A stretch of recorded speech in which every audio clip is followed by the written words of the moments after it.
তোমার লবণ দিয়েছো তো? হ্যাঁ। কতদিন পরে মাখাটা করছে দিদি ভাই। আলু চোখা।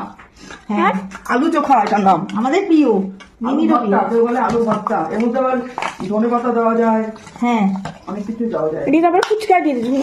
জিভে জল চলে এলো একদম। বললাম না? ঘরে রেখে আসো। হ্যাঁ, কমপ্লিট মাখা। দেখ পছন্দ তো তোর? ঠিক আছে। ওমা তুমি আবার কি খাচ্ছ মা এখন? কেন আমি রুটি খাচ্ছি? রুটি? হ্যাঁ, রুটি তরকারি আমার তো আবার 2 রকম করতে হয়।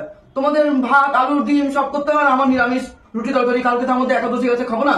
ও, ওদের তুমি সেটা জন্য খোঁজ নিয়েছো? তোমার তো ডিম নিয়ে তুমি ব্যস্ত।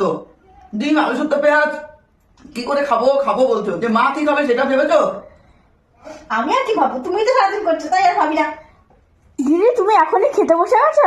খাবো না কি করবো? এবার একাদশী না দিদি ভাই? দ্বাদশী তাই খাবো না। তোমার ঘুম থেকে 11টায় উঠবার, আমি উঠেছি 6টায় ঘুম থেকে।